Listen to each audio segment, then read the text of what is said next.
Shalom anak-anak kelas 10. Hari ini kita akan belajar lagi tentang kedewasaan, melanjutkan bab sebelumnya. Sebelumnya kita belajar tentang apa itu kedewasaan, ya. Nah, hari ini kita akan belajar tentang proses menjadi dewasa. Kita sudah belajar bahwa kedewasaan bukan bicara soal umur atau usia, tapi bicara soal bagaimana kita bersikap dan berperilaku dalam menghadapi berbagai persoalan hidup. Apakah kita mampu menghadapi hal-hal yang tidak kita harapkan? Apakah kita mampu menghadapi orang-orang yang seringkali berperilaku berlawanan dengan kita, dengan apa yang kita inginkan? Atau bagaimana kita bersikap ketika kita dikecewakan? Atau bagaimana, apakah kita bangkit ketika kita jatuh? Ini yang disebut dengan proses kedewasaan, ya. Keputusan-keputusan yang kita ambil dalam masalah-masalah yang tadi disebutkan itu membuktikan apakah kita menjadi orang yang dewasa atau tidak. Nah, dalam bahasa Inggris dikatakan ada dua tentang dewasa, yaitu adult dan mature. Nah, kata adult sendiri itu menunjuk kepada usia seseorang, tapi tentang mature itu bicara soal kematangan pribadi dan jiwa seseorang. Jadi kalau bicara soal kedewasaan, kita bicara soal kematangan pribadi dan jiwa seseorang. Dan kematangan pribadi dan jiwa seseorang bukan bicara soal usia, tapi bicara soal sikap, ya. Keputusan yang diambil. Dia tahu apa yang baik dan buruk, yang benar dan salah. Ia menjadi orang yang mandiri. Ia bisa mengambil keputusan sendiri. Ia bisa memilah-milah nasihat yang dia terima. Dan dia berpikir masak-masak sebelum mengambil keputusan, ya. Dan tidak mudah dipengaruhi oleh orang lain. Nah, dan kemudian tidak mementingkan diri sendiri, melainkan menunjukkan kepedulian terhadap kesejahteraan orang lain. Ini adalah sikap-sikap yang menunjukkan kedewasaan seseorang. Jadi kita tidak bicara soal adult secara usia, tapi kita bicara soal mature, ya, bicara soal kematangan pribadi dan jiwa seseorang.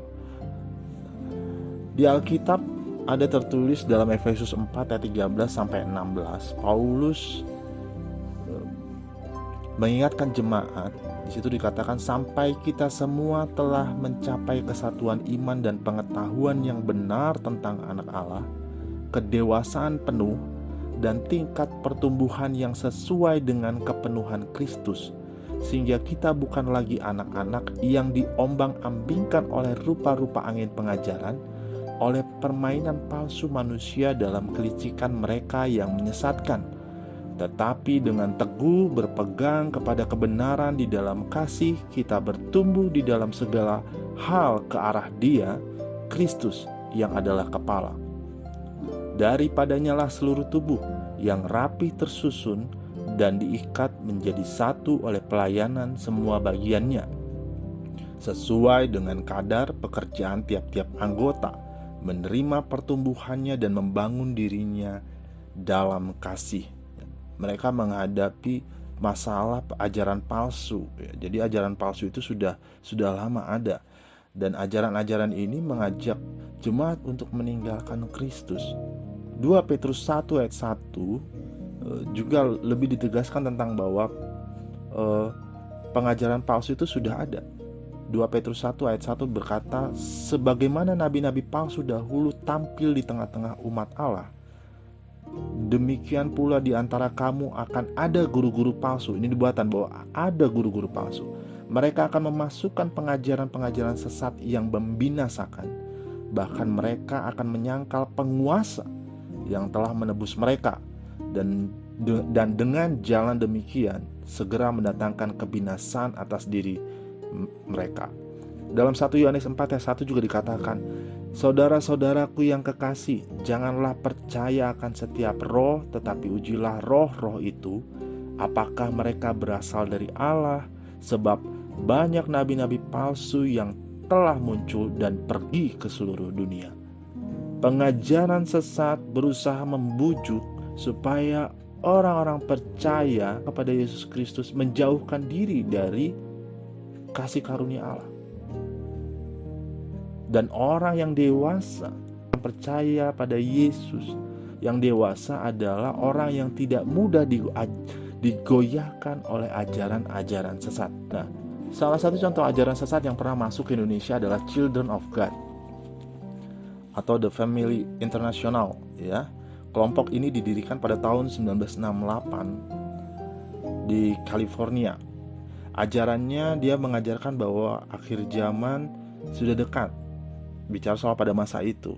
Dan kemudian apa yang membuat ajaran ini tidak diterima? Karena mereka menggunakan seks sebagai daya tariknya. Dan anak-anak hasil dari seks bebas itu disebut bayi-bayi Yesus. Ini adalah sesuatu yang tidak benar, ya. Kita mengajarkan bahwa seks itu kudus, pernikahan itu kudus. Alkitab mengajarkan bahwa tidak ada perceraian di dalam kekristenan, ya. Karena seks itu kudus, pernikahan itu kudus. Dalam kehidupan sehari-hari, kita juga bisa melihat ajaran-ajaran yang tidak sesuai dengan firman Tuhan. Misalnya iklan krim tertentu yang menawarkan kulit menjadi lebih putih, ya. Hal ini tanpa sadar mengajarkan bahwa kulit putih lebih baik daripada kulit hitam. Ini tidak benar. Allah membentuk kita berharga dan mulia. Kata berharga dan mulia itu bukan ditunjukkan pada orang yang hanya berkulit putih atau bukan untuk orang yang berkulit hitam. Itu salah. Apapun warna kulitmu, apapun bentuk rambutmu, keriting atau lurus, engkau berharga dan mulia di hadapan Tuhan, ya. Harus bersyukur dengan apa yang ada padamu. Lalu hal penting apa yang harus dimiliki oleh remaja Kristen agar menang dalam proses kedewasaan, dalam bersikap dan berperilaku, dalam menghadapi situasi dan kondisi atau berbagai persoalan hidup? Yang pertama adalah kembali kepada Alkitab, kembali kepada firman Tuhan. Kita harus memiliki persekutuan, kita harus memiliki kebiasaan untuk membaca dan merenungkan firman Allah. Karena 2 Timotius 3 ayat 16 berkata, segala tulisan yang diilhamkan Allah memang bermanfaat untuk mengajar, untuk menyatakan kesalahan, untuk memperbaiki kelakuan dan mendidik orang dalam kebenaran. Alkitab mengajarkan kita bagaimana kita hidup jadi orang-orang yang dewasa, yang sesuai dengan apa yang Tuhan mau. Yang kedua adalah taat pada firman Tuhan. Persembahkan hidupmu bagi Tuhan.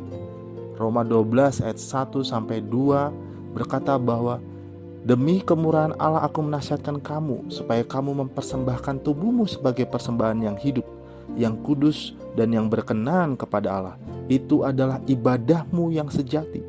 Janganlah kamu menjadi serupa dengan dunia ini, tetapi berubahlah oleh pembaharuan budimu, sehingga kamu dapat membedakan manakah kehendak Allah, apa yang baik, yang berkenan kepada Allah, dan yang sempurna. Ini bicara soal kedewasaan dalam bersikap dan berperilaku yang menyenangkan Tuhan, yang benar, yang disukai oleh Allah.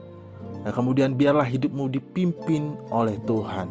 Yang terakhir, ya, dipimpin oleh Tuhan.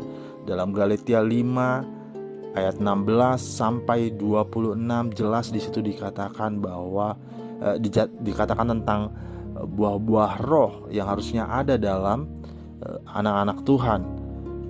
Ayat 22, tetapi buah roh ialah kasih, sukacita, damai sejahtera, kesabaran, kemurahan, kebaikan, kesetiaan, kelemah lembutan, penguasaan diri. Ini ada buat anak-anak Tuhan. Ketika kita berserah kepada Tuhan, maka buah-buahnya akan muncul dalam hidup kita. Ayat 25, jikalau kita hidup oleh roh, baiklah hidup kita juga dipimpin oleh roh. Ya.